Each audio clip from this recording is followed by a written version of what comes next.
I was standing in the doorway of a house my family didn't know I owned when the notifications started coming in.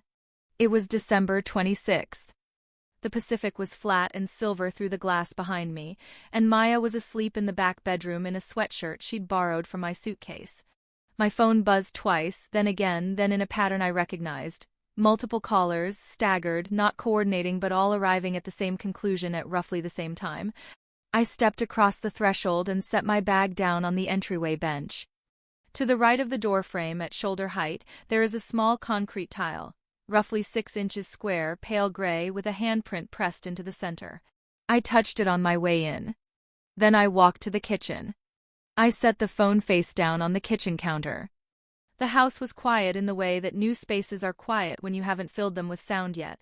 The refrigerator running, the glass flexing slightly in the wind off the water, the particular silence of a place that doesn't know you well enough yet to creak in the right spots. I had owned it for 2 years. I was still learning which sounds were its and which were mine. I'd made the call to my CFO, Renata, that morning from a hotel room 12 miles from O'Hare. I told her to pause the scheduled transfers on the family sub-accounts. She asked if I wanted to set an end date. I told her to leave it open. She said she understood, and I believed her, and then I drove west with my daughter in the passenger seat, and the heat turned all the way up because Maya still gets cold easily, the way she did as a baby, the way some things don't change. That was the morning. The night before had been Christmas dinner at my parents' house in Deerfield, Illinois, the house I had grown up in and the house I had helped keep, in ways my family either didn't understand or had chosen not to ask about. The dining room table was set for 9.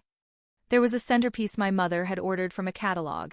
Silk poinsettias in a basket, the kind that came tissue-wrapped and looked more formal up close than they did in the photograph. The heat was on too high, and someone had opened a window in the kitchen, and the cold draft kept pushing through every time the door swung. The smell of the roast had been in the walls since afternoon. My brother Kevin had arrived before me. I could hear him and Darlene setting up the folding chairs in the dining room when I pulled into the driveway. My father was at the door. He held it open without saying anything, which was his way of welcoming people, and I went in and gave my mother the horseradish cream, and she set it on the counter and said, "Good, we're almost out of the other," and that was the greeting, and it was enough, and I had known for years that it was as much as there was going to be. That was the last time I sat at that table. My name is Claire Navarro. I was 38 years old that Christmas.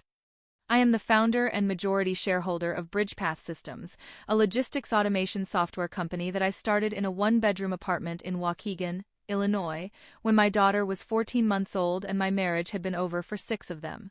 The company is not a name most people would recognize. We don't make a consumer product. We build the infrastructure that shipping networks and regional distributors use to route, track, and reconcile freight at scale. It is not a glamorous thing to explain at a dinner table, and I stopped trying to explain it to my family somewhere around the 3rd year, when I realized that the explanation was landing roughly the same way regardless of how I framed it. Computers, my father had said once, not unkindly, and I had said yes, essentially, and that had been the end of it. My family knew I worked in tech. They knew I traveled sometimes. They knew I had an office outside Chicago and employees, though the number of employees changed so often in those years that I had stopped quoting it. They knew I was a single mother and that Maya's father, Dennis, had moved to Portland with his girlfriend 2 years after the divorce and called Maya on her birthday and at Christmas if he remembered, which he did about half the time. What they did not know, because I had never told them, was that BridgePath had crossed its first valuation threshold 4 years before that Christmas. Or that we had closed a Series C at a figure that my attorney said I should not discuss publicly until certain filings were complete. Or that the house in Malibu had existed for 2 years, had been purchased outright, and was where I had been spending long weekends when I told my family I was at a conference. I hadn't been hiding it precisely. I had been waiting in some loose and undefined way for the right time. For the moment when it would make sense to say, "This is what I built." This is what the last 8 years were. I had rehearsed versions of that conversation on long drives. None of them had felt right. The company had grown in the years when my family had grown more certain in their reading of me, and the two things had moved in opposite directions without my noticing until the gap was very wide. That moment never quite came. And then Christmas came instead. My family lived well in the years after Bridgepath started generating real revenue. I want to be careful about how I describe this because I never kept records and I never gave them a figure and I never wanted them to feel like I was keeping score. I was not keeping score. I was doing what it seemed like someone in my position should do, and my family had needs, and I had the ability to meet them, and that felt like enough of a reason. My parents' mortgage on the Deerfield house had been refinanced at a rate I helped make possible, through a lump sum contribution that reduced the principal to a point where the monthly payment was manageable on my father's pension. We had not called it a gift. We had not called it anything. I had made the call to the bank's loan officer and given them a routing number, and afterward my mother had said that things felt more stable, and I had said I was glad. My brother Kevin had gone back to school at 32 for a second degree in civil engineering. The tuition was not small. I covered roughly half of it across 3 academic years, routed through transfers he didn't ask questions about because the questions would have required a conversation neither of us was quite ready to have. When he graduated, I drove up to the ceremony and sat in the bleachers with Darlene and Maya and watched him cross the stage, and afterward we had lunch at a diner near the campus, and he ordered the biggest thing on the menu and laughed about it, and I paid for lunch without mentioning anything else. My sister Brenda's car down payment, $8,750, had come from me, though by the time it was processed through 2 intermediate steps it had lost my fingerprints entirely. Brenda drove that car to Christmas dinner. It was parked in the driveway when I arrived. I noticed the new floor mats through the window.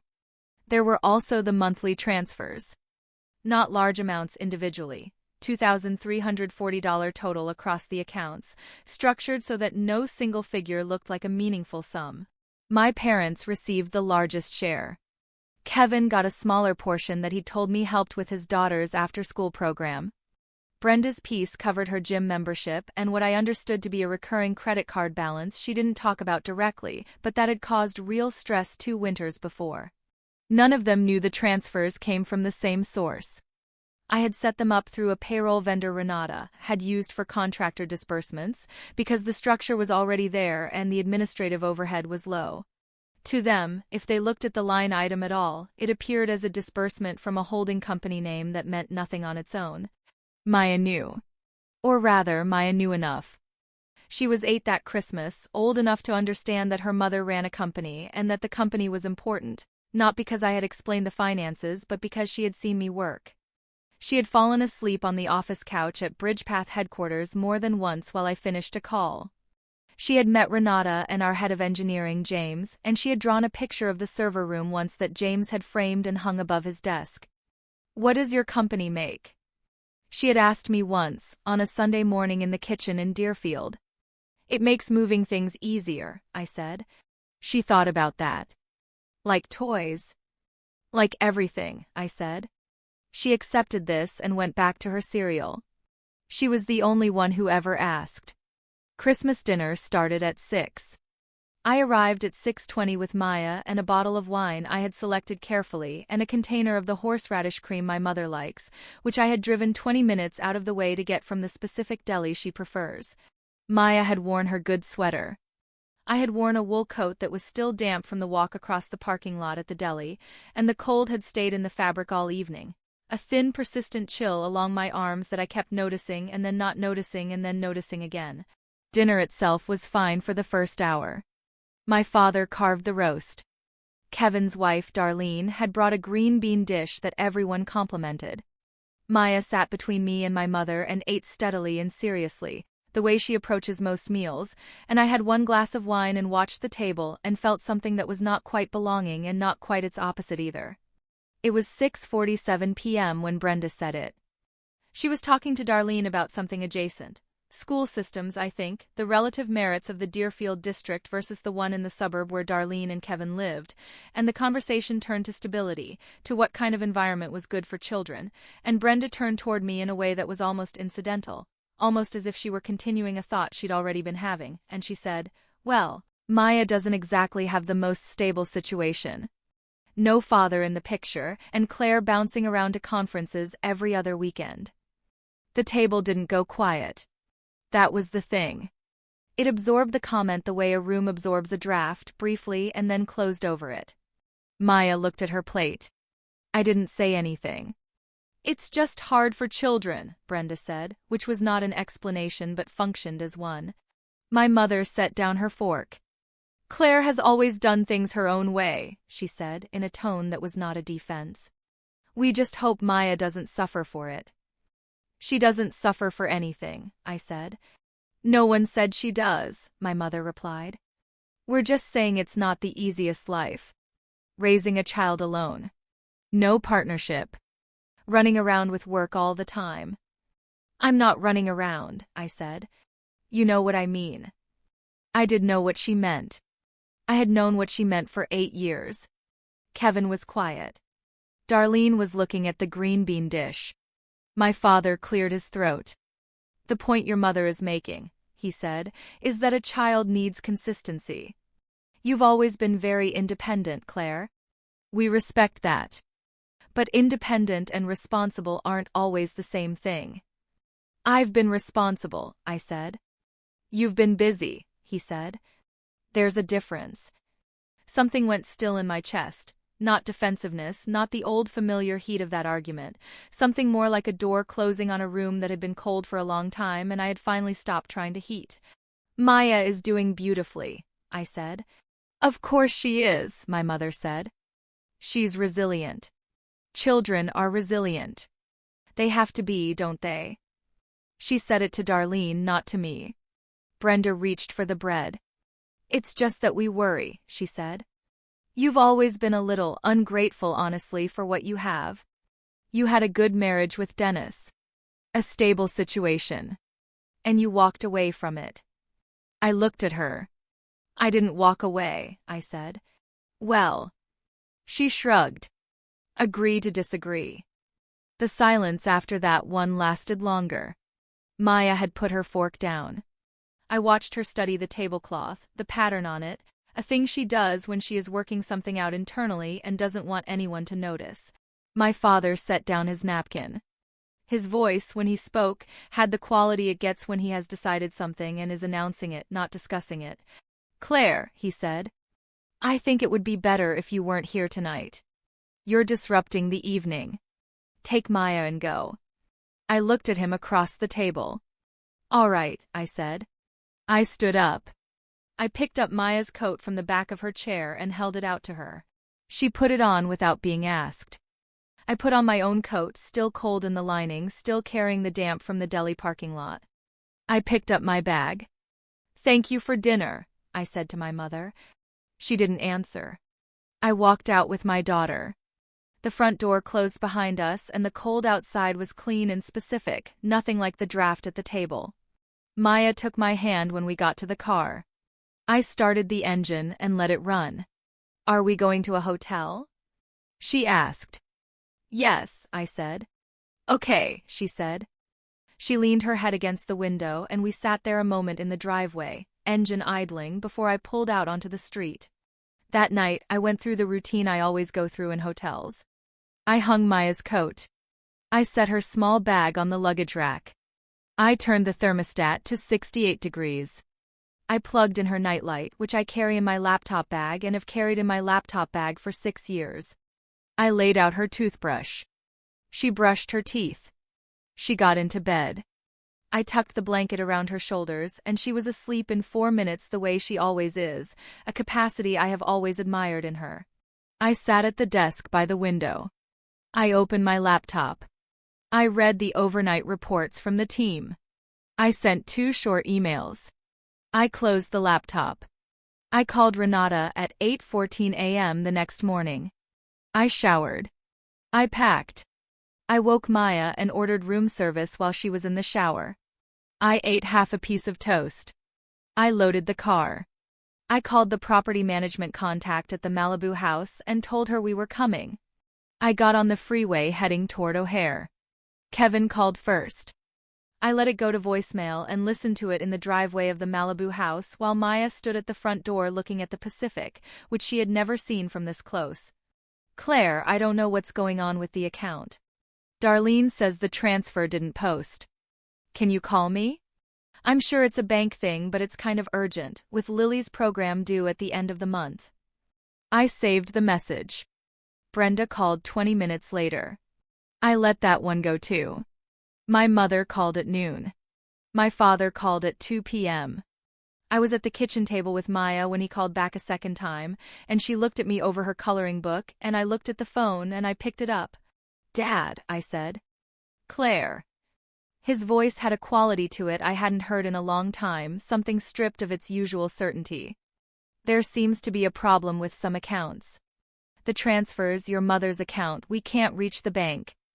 I thought you might know something. I know something, I said. A silence. What do you mean? I mean that I paused the transfers. All of them. Your account, Mom's, Kevin's, Brenda's. Another silence, longer. What transfers? He said. The ones that have been covering part of your mortgage for 4 years, I said. The ones that covered Kevin's tuition. The $8,750 that went toward Brenda's car. I don't understand what you're talking about, he said. I know you don't, I said. That was sort of the arrangement. Claire. His voice had shifted. If there's some money issue, some cash flow problem with your job. There's no cash flow problem, I said. Then why would you? Because you told me to leave your house, I said. And I left. The silence this time was different. I could hear him breathing. That's not, we were upset, he said. It was a family dinner. These things get heated. They do, I said. Your behavior. What was my behavior, Dad? A pause. You've always been difficult, he said. Very independent. We've never understood your choices. The divorce. The work. The way you keep things from us. I didn't keep things from you, I said. You didn't ask. Claire, this is serious. Your mother is very stressed. The mortgage. I know what the mortgage is, I said. I reached into the bag I'd carried from the car, pulled out my phone. I was on my laptop line, unlocked it, opened the BridgePath Financial Operations portal, and navigated to the subsidiary disbursement ledger. I had used this screen hundreds of times. It loaded cleanly, the way it always did, a grid of transactions with dates and routing details and cumulative totals. I turned on the camera on my laptop and held up my phone so the screen was visible. What is that? My father said. Can you see the screen? I can see numbers. What is this? This is the transfer history, I said. 38 months of disbursements to 4 accounts. Your household, Mom's personal account, Kevin's tuition line, Brenda's vehicle fund. He was quiet. The company that originates these transfers, I said, is mine. It's a subsidiary of BridgePath Systems. You can look BridgePath up. It's a real company. It has been for 8 years. BridgePath, he repeated slowly. Yes. I laid the phone flat on the table, camera still on, the ledger still visible. The screen didn't waver. The numbers were what they were, a long column of dates, amounts, and account references, adding up to a sum that my father, if he did the arithmetic, would find difficult to explain against his understanding of what his daughter did for a living. We didn't know, he said. No, I said. Why didn't you tell us? I looked at the ledger on the screen.